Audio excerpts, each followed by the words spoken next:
Hi, this is Arun. I am working as a Emerald programmer in Spiro Solutions Private Limited, and here I am going to explain about the project, the hybrid wired wireless networking infrastructure for greenhouse management.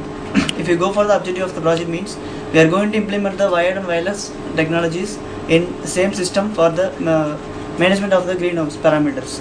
Greenhouse parameters means such as temperature, humidity, like that. And if you go for the existing system means, so those parameters will be transferred through the wired manner only, not in wireless manner.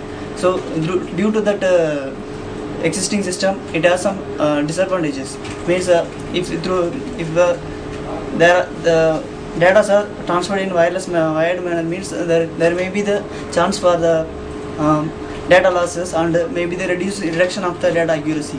So if we combine both the wired and wireless technology means it will be somewhat increased accuracy. So that's why we go for this proposed system. This is our proposed system.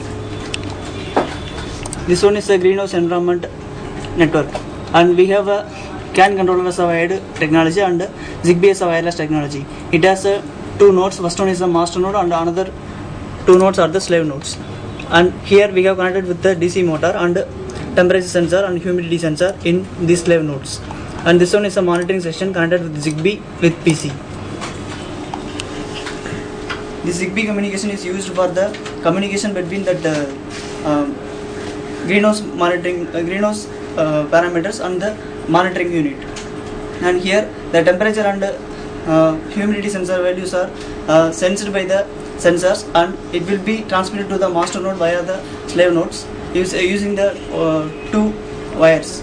One is CAN high and CAN low, and these parameters are transmitted wirelessly through the ZigBee protocol to the monitoring section. And in the monitoring section, we are going to receive those parameters using the ZigBee transceiver, and we are going to update those parameters in the PC itself using the MAX232 protocol.